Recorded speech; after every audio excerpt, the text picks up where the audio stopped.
Okay. We are going to go over.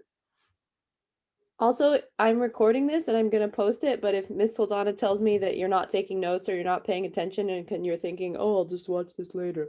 No, then I won't post it. So be sure that you're paying attention, please. And asking questions if you have them. So we kind of started going over 5.3 yesterday, but I'm just going to redo the whole thing right now. Okay. So the atomic emission spectra, that's what's first. We kind of defined that yesterday. We explained what that was.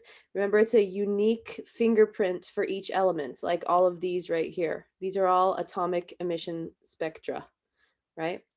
So each element has its own atomic emission spectra, and each one of these lines on the atomic emission spectra indicates one specific wavelength of light, like here. And we will talk a little bit more about this in a second. But red light emits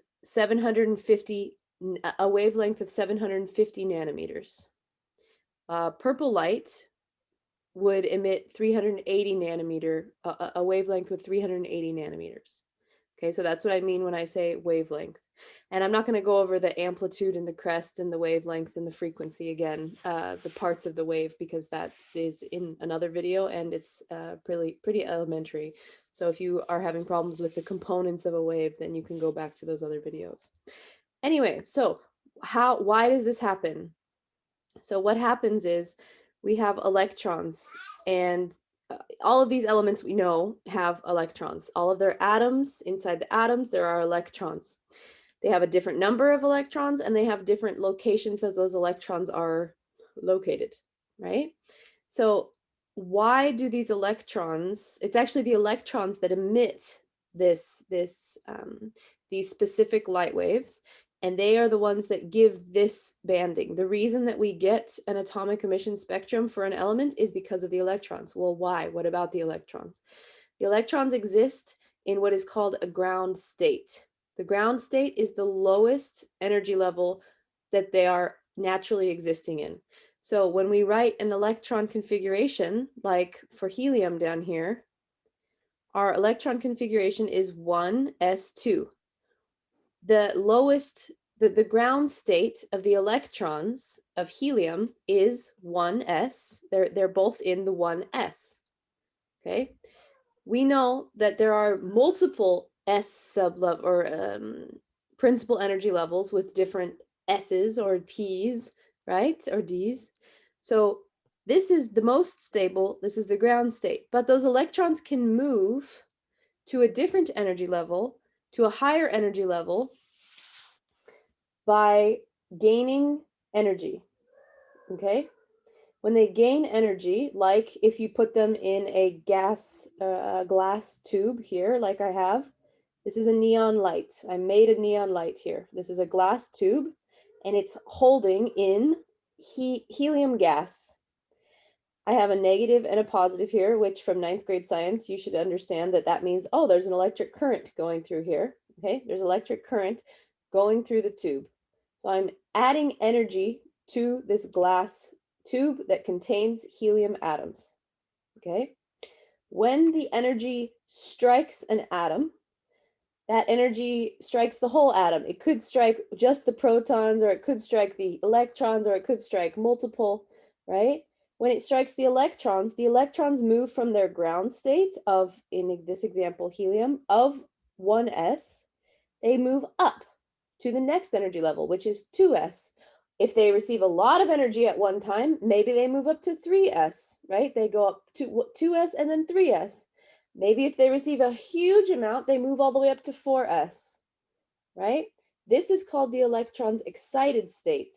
An excited state is when the electron absorbs energy. If it absorbs a quantum of energy or multiple quanta of energy, it moves up. It gets excited, just like yesterday when I was explaining about the coffee, right?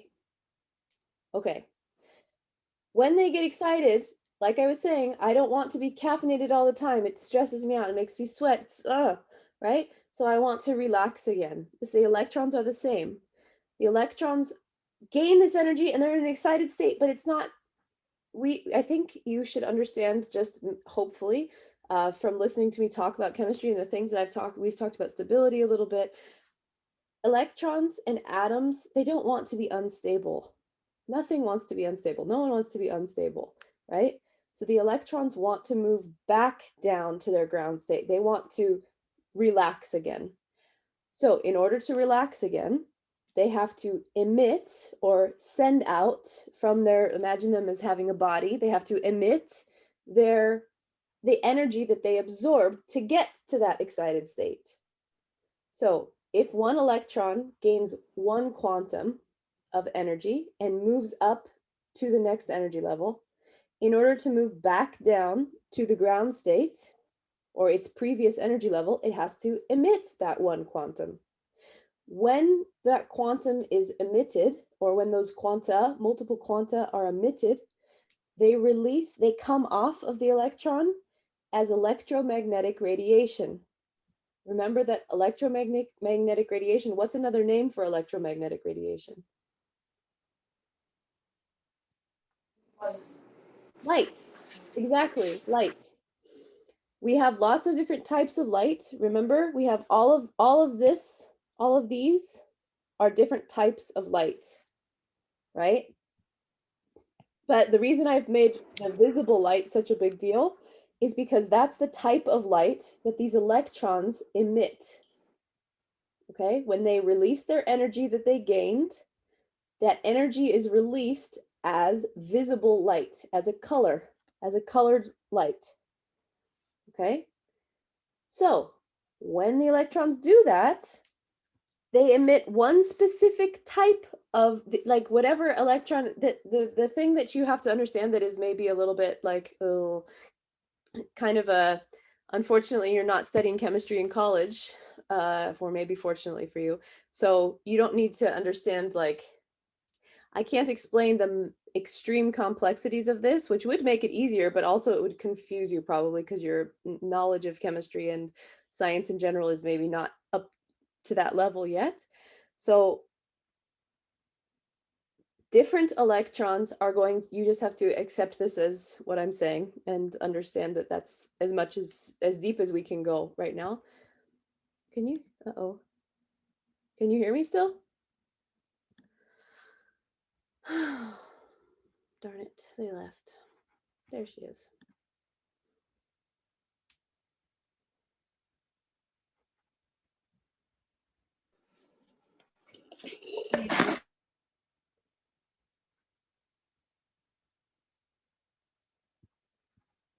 Hello?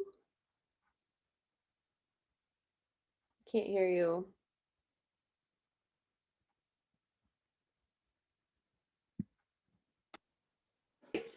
Got it. Okay. Yes. All right. Okay. Let me minimize that. Sorry. Okay. All of the different, sorry. I said Iman saves the day. Yes, good job. Thank you for paying such close attention. Okay. So as I was saying, I think you hopefully heard, you aren't studying university level chemistry. So we're not going to go into the exact details of why aluminum's atomic emission spectra looks exactly like this, or why helium's looks exactly like this, or hydrogen's, etc. We're not going to go into the details of why they look like that. I just want you to know when those electrons in these specific atoms, when they gain energy and then when they emit that energy, these are the colors of light, the types of light that their different electrons emit. The reason that hydrogen, who only has one electron, has 3 different bands here, you don't need to know why that is. I know it might seem counterintuitive, but if you think about it, hydrogen can gain, there's like a lot of physics actually that comes with this. So hydrogen can gain different amounts of energy, and that one electron that's in hydrogen, remember hydrogen's electron configuration would be 1s1. That one electron could move up to 3s1. And when it goes back down to 1s1, it emits a certain color of light. Or the electron could go up to 2s1. right? We're changing our N number here, right? That's what it means, changing to a different energy level. Okay, so I just want you to know the reason that they look so different is because they have different electron configurations. Let's talk about helium instead of hydrogen, sorry. They have different, where is that? Different electron configurations, okay? If you have more electrons, do you think you would have more or less electromagnetic radiation and bands of light coming off? Like, would your atomic emission, if you had 50 electrons as an element, would you have more or less banding than an element that had only 10 electrons? More. You'd have more, and the reason is because there's way more combinations. A single electron could move up one single principal energy level, two principal energy levels, three principal energy levels, right? There's tons of different combinations that these electrons can do. So that's why we get these unique banding patterns, because the electron configurations for all of the elements are very unique, specific only to that element. Let me Question. Okay, let me just go. Okay, go ahead, Ditu. Oh yeah. So does this mean when we're writing electron configurations out, does that mean the last one on, can you go back to the diagram of the emission spectrum? Would that mean the last element on that chart would have the longest electron configuration? Yeah, as long as they're in order. These aren't in order. This is iron, which is number 26, I think, and this is neon, which is number 10. But if they were in order, like one from hydrogen to xenon or whatever we're going to, then yes, the banding would just slowly increase and there would be more and more and more and more banding. Is that what you're asking? Did that answer your question, Detu? Yes. Thank you. Welcome. I want to explain this in one other way. So we haven't really talked much about this because we get into this more when we're going to start. Yeah, we're going to get into this more a little later, but I think that this is kind of necessary, and I don't actually understand why the book doesn't go over it with this. So these electrons I have drawn here, we're going to stick with helium, okay? So we're still talking about the same thing. Helium in a neon, we're electrifying it. We're going to take those electrons from the ground state to the excited state. So as I just explained, those electrons, they could go, I'm going to move my nucleus over here. Those electrons could go to, they'll go up when they absorb energy, they'll go up to a higher energy level. They could go up to the 2s or the 3s or the 4s or the 5, 6, 7, right? We have 7 principal energy levels. So they could go up to any of those. Maybe they would go to a p energy level. We don't know. Anything higher or in a higher state than the 1s is where those electrons could go, okay? I want you to understand this is kind of like moving out. So when we're talking about an atom and where these electrons exist, and I keep saying moving up or moving out, this is how we draw our three-dimensional atom. This is really a sphere, but it looks like Bohr's model, so that's why this one can be kind of confusing. An easier way to think about it is the layers of the Earth. So here's my nucleus. Can you see my pointer, or am I just, you don't know what I'm talking about, do you? Sorry. Here's my nucleus of the atom, okay? So in the first layer, I have the 1s energy level. In the next layer, I have the 2s energy level, then 3, then 4. Another way of thinking about this is like the layers of the Earth. Here is my nucleus, the yellow one here. Then all around the nucleus is that spherical S shape, the 1s right here. The red one is the 1s energy level where 2 electrons can exist. Then the next one would be 2s, then 3s, 4s, 5s, and so on. So it's like a layers of places that the electron can go. Another way of another thing you have to consider is we also have our p orbitals, and they do the same thing, but it's way more complex, right? This is just a 2D example of what I'm trying to explain to you. Imagine this being 3D though. We have three, like the dumbbell layers, the same way that we have the core or the layers of the Earth here. Okay, so in the innermost part, closest to the nucleus, we have the 1p. Then out a little further from that, we have the 2p, then the 3p, okay? So what these electrons do, but also the craziest thing is, like, think about how complicated this is, because we have the 1p, 2p, 3p, all the way up to 7. On top of that, we have our 1s, or our s's in general, that those are on here too. This is all just in one atom. So it's like that. Then on top of that, we also have D, and then sometimes we even have F. So think about how complicated, and like there are so many paths that these electrons can take. 3D, not even paths, it's a 3D space. So when I'm trying to explain this to you so that you understand, the electrons are moving out, away from the nucleus. The farther away from the nucleus they get, the less stable they are, okay? The more excited they are. Their ground state is when they're closer and happy and right next to the nucleus, okay? I just wanted to add that little bit of information and give you that visual, because I think maybe for some people that might help explain some of the electrons moving around kind of thing. Okay. Iman has Yes? So for example, for a hydrogen atom or a helium atom, and it would like only have like 1s or 1s1. So when it gains energy, is like the path for where it usually was, is it just empty? Is it just somewhere else? Or are there more things occupying that space? I don't fully, are you saying when a hydrogen atom, when an electron in a hydrogen, the electron in a hydrogen atom gains energy? That's what you're talking about, right? Yes.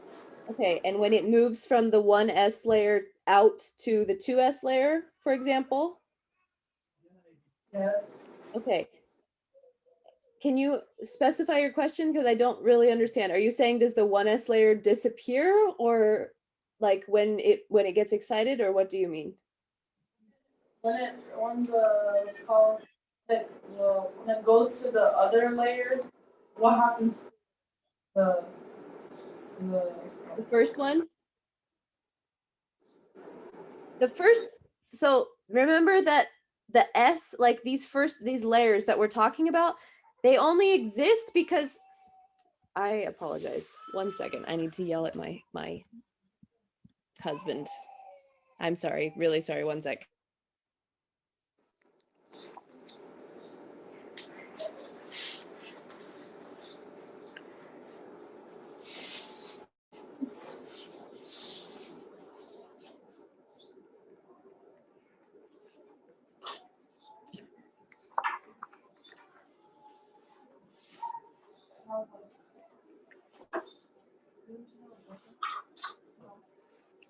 Well, Haley is unhappy. I apologize. You're gonna hear some babies. Unhappy baby.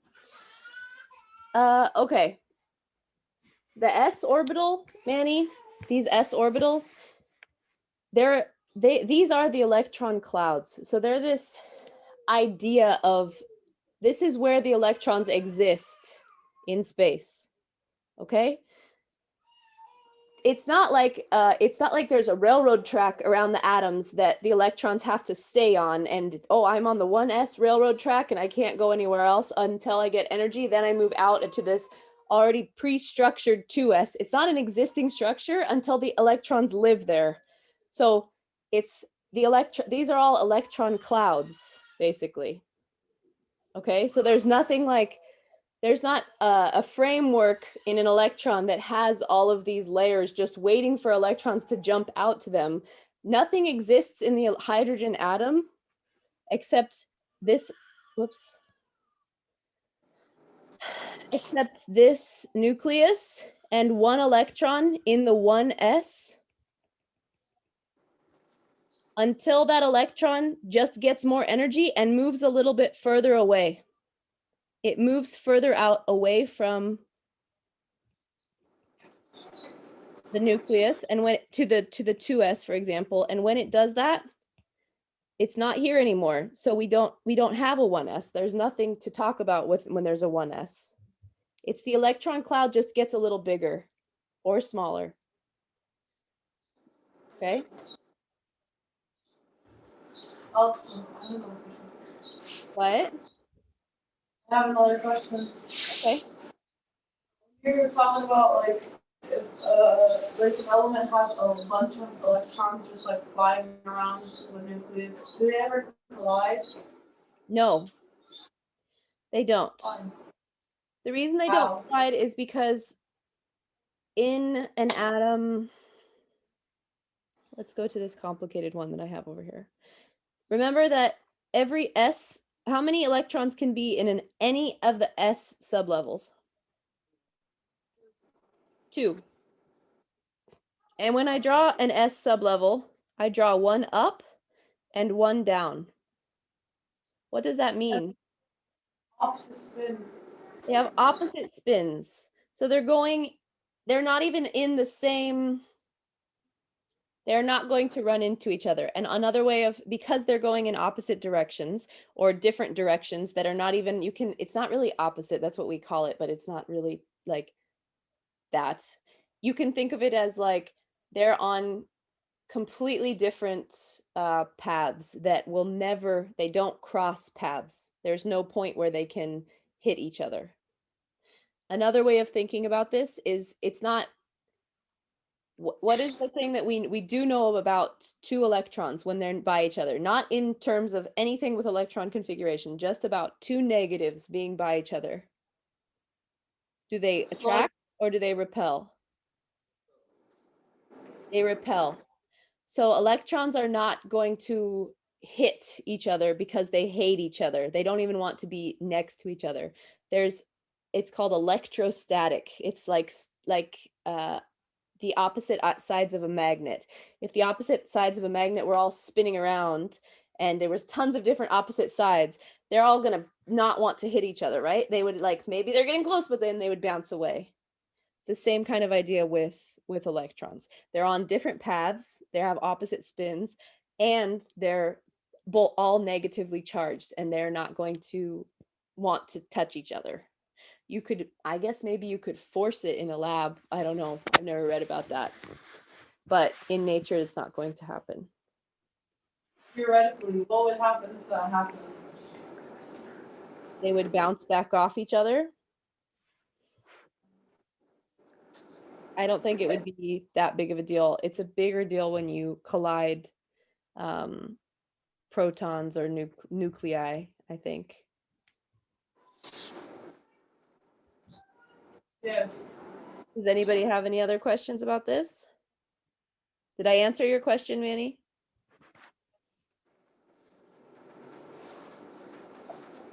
Yes. Anybody else have any other questions regarding just the atomic emission spectra? I'm going to go a little bit over the magnetic spectrum and the equation next. So does anybody, before we get there, does anybody have any questions about any of this information that I just gave you or reviewed? No. Okay. All right, so like I said, we have all of this electromagnetic radiation here, different types of electromagnetic radiation. And remember, this whole thing is called the electromagnetic spectrum. A spectrum is just, a rainbow is a spectrum. It's going from one color, usually, to another color, right? What's in a real life example? Our height, human height in general is a spectrum, right? We don't have only short people, only medium people, and only tall people. We have people that go on a spectrum from short to really super duper tall, right? So that's a spectrum. Just want you to understand this word. If you understand what the word means, it makes it easier to remember what it is, like what the electromagnetic spectrum is. So electromagnetic radiation is light. So this is the spectrum of light, from different long wavelength light to very short wavelength light. Okay. What did I want to say about this? Right. I just explained earlier that electrons emit one wavelength. Remember, this is the lambda symbol. Electrons emit one wavelength of visible light. Okay. All right. So why does this matter? This matters because we can determine from simple information like the wavelength of light or the frequency of light, we can figure out the type of visible light that is emitted, like what kind of light is emitted based on its wavelength. For example, if I say that there's electromagnetic radiation, or a ray of light emits a wavelength of 430 nanometers, what you can do is take that information and you can plug it into this. We already know the speed of light, that's a constant. We can solve for the frequency of that light. Or if I gave you the frequency instead of the wavelength of this light, if I give you the frequency and I say it's, I don't know, 3 times 10 to the 15, you can take that frequency, plug that in, and then we can solve for the wavelength of light. All right? Why does that matter? Because when we do that, sorry, let me erase all that. We can determine what the atomic emission spectrum might look like based on all of this information. So let's do a real example, I think. Actually, first this. So this is kind of this is the picture I was looking for earlier, dang it. This is what I was talking about. All of those different electrons, like, why does this matter? Well, because all of these different electrons in all of these different elements are all in different locations. They are all going to emit specific wavelengths of light. So if I tell you an atomic emission spectra has a 750 nanometer wavelength of light, that is the strongest, what color is that likely going to, what color will that light be if we make it into a neon light? Well, 750 nanometers wavelength is red light. Here, you see? So if I say the strongest banding pattern in this atomic emission spectra is at 750 nanometers, what color neon light will this gas likely give off? The answer would be red. Okay, let's do a real example from the homework, or from the practice, the extra credit thing from yesterday. Or not yesterday, but whenever that was. Where is it? There it is. Okay. So this question said that we had a ray of light that has a wavelength of 550 nanometers.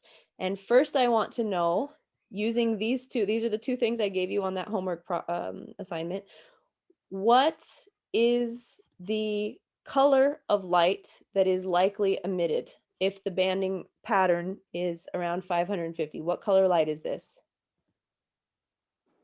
150? 500, oh, sorry, 505. I'm saying 550, sorry. 505. We're doing this problem right here, this one. So what color? What's the color of the light?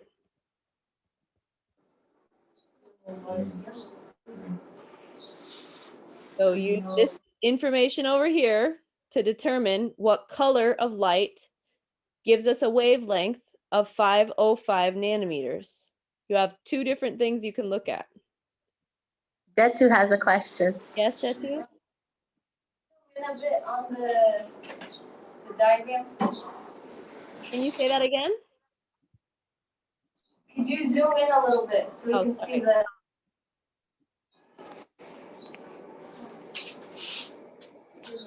Green. green? Yeah, it's like right about here, right? So that is correct. That would be green light. The next part of this question says, what is the frequency of this light wave? So you are right. This would be green. Now I want to know the frequency. What frequency is this light wave that has a wavelength of 505 nanometers? To solve this, we're going to need to use this equation, right? What do I have to do first? If I want to solve for frequency, I'm going to have to rearrange this equation for frequency. Divide both sides by lambda, and I get the speed of light divided by the wavelength equals the frequency. Great. The problem with this is that I'm given, and I told you this on the homework too, you need to remember to convert nanometers to meters before trying to solve for this. The problem with this is we're given an information in nanometers. What is the value and units of speed of light? This one. Hertz. 3 times, Meters over seconds. wouldn't it just be Meters, 3 times? meters per second. Key word here. Can I divide meters per second divided by nanometers? No, my units would be meters per second times nanometers or something. Yeah, no, it wouldn't even be that. I don't even know what it would be. It'd be meters per second divided by nanometers. So yeah, it would be on top. Meters, that's crazy. It's not right. It's not a unit that we use. So what do I have to do? I have to convert this into meters first. And I told you that on the homework. This wasn't a surprise. To do that, what should I do? Someone, anyone? Divided by Nah, bro. dimensional analysis? Yeah. That takes too long, Ms. Montgomery. Why Well, can't we just like Because I said so. Because I said so. And because this, you have to know how to do this. And because when you just divide or just multiply or just whatever, you all get it wrong. And I'm telling you, do it the way that I told you to do it, because when we get to, when we start doing chemical reactions and we have different moles and things we have to look at, if you don't do dimensional analysis, you will 100% get it wrong. So I'm making you practice and do this now. Okay? So we convert this into meters. How many meters is that? 505 nanometers. 505 nanometers to meters? Meters, yeah. This equals what?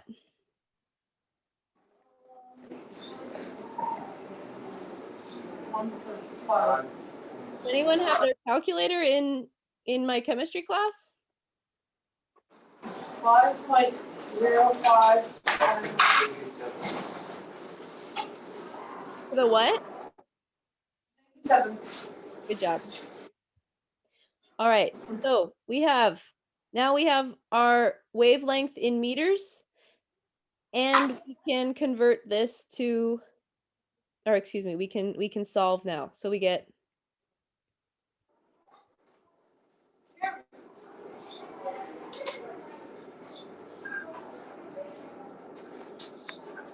so here we'll have meters and meters cancel.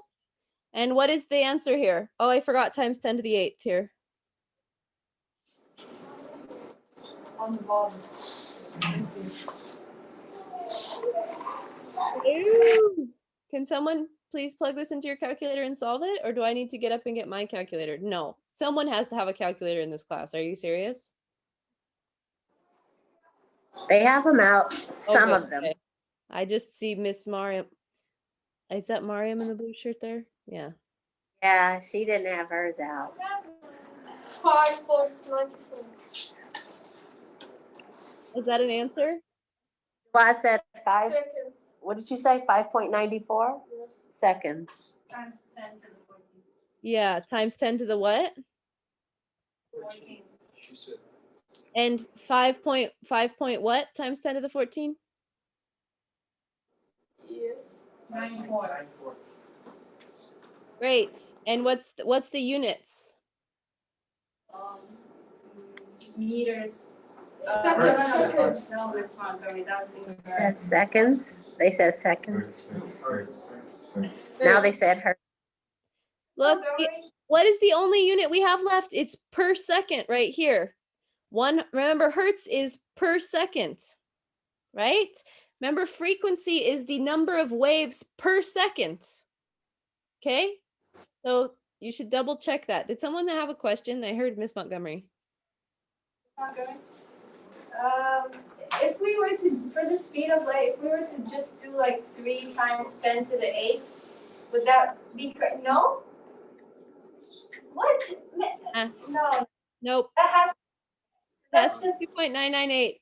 Because you're talking about a huge value. Look at 2.998.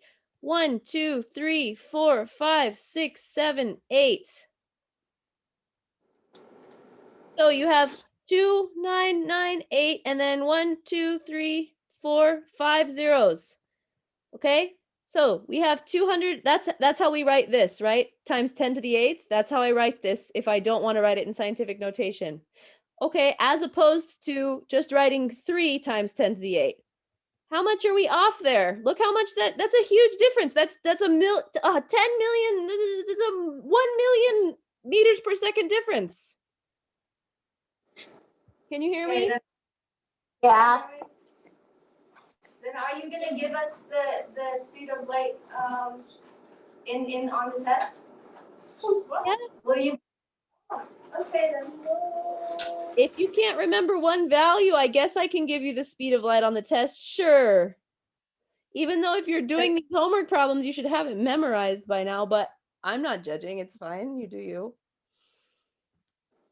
Yes, I'll give it to you on the test. Okay, let's check our answer. How could I check this answer to make sure this makes sense? Put it in the original equation. No, way easier than that. Let's go up here. It's 5.94 times 10. What? That was correct, okay? No, there's a way easier way of doing this. Let's go here and look at what our frequency of around green light is. It's between 10 to the 4 and 10 to the 16. Okay, our answer is 10 to the 14 and it's bigger than 3, so this makes sense, right? It's not like I got a crazy number like, what if I got 5.94 times 10 to the 22? Would that make sense? No, because the frequency, remember this is frequency. Look, frequency, frequency, frequency. The frequency, that frequency is all the way up here. And I know that doesn't make sense because I'm talking about a gas in a tube that has a wavelength of 505 nanometers. So it can't have a frequency this high. That doesn't make any sense. Look at how small the wavelengths are for that. Right? Do you understand? So you don't need to plug it back in and double check. Just check with your, I'll give you this whole thing on the quiz as well. All right. So that's just one example problem. And we have 5 minutes left. So I can do one more or I can answer any questions you may have. Does anyone have any questions? Yeah. Is that a yes or no? I didn't hear that. Iman said yes. Yes, okay. How do you plug the equation into the calculator? I mean, it keeps saying error. Because you're probably not doing your parentheses correctly. So exactly as I would plug this into the calculator, what we just did, parentheses. No, I would do double. If you want to do it all at once, then you would have to do, so there's 2 ways you can do it. To do everything all at once and push enter and get an answer. Since you can do it that way. And if you want to do it that way, then you need to do double parentheses.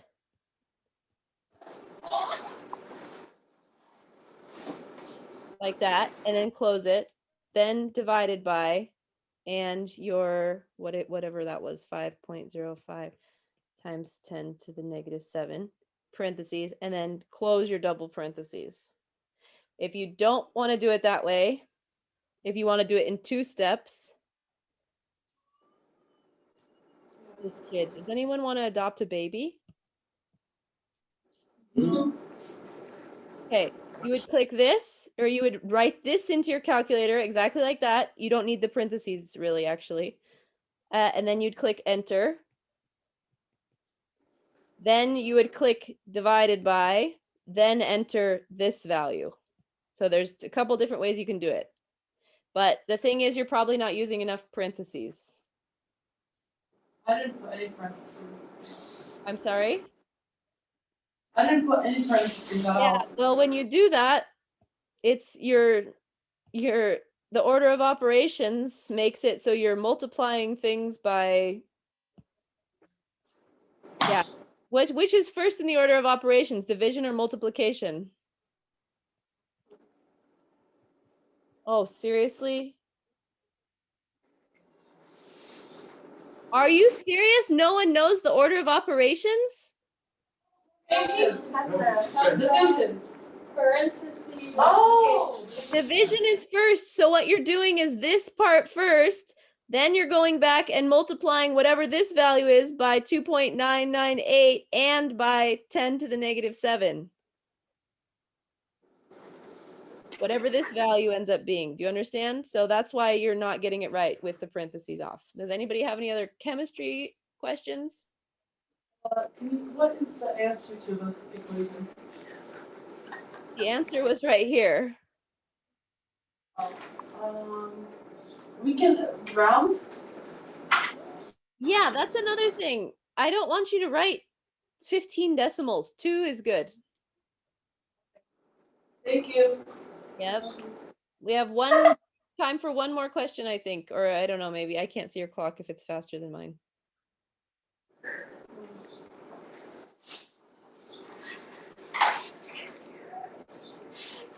I have another question. Yeah. So it's gonna be Hertz. What's it called? There are some questions.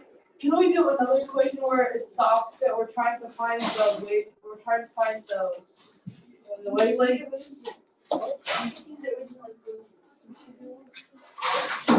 I'll show you that. Yeah, I just posted, or I'm just waiting to put, I have one more thing to answer on the extra credit assignment that has all of these questions. So you can go look tonight and you can see how I did the math for each of the extra credit assignments where you're talking about, or the each of the extra credit problems on that assignment. Okay, and I think there's one that you're talking about, like you're going from doing frequency and getting nanometers of light, right? Yeah, exactly. Go You look got like Go look at the key. Okay. Okay. All right. Thank you. Good luck. Don't forget your quiz on Monday. Bye.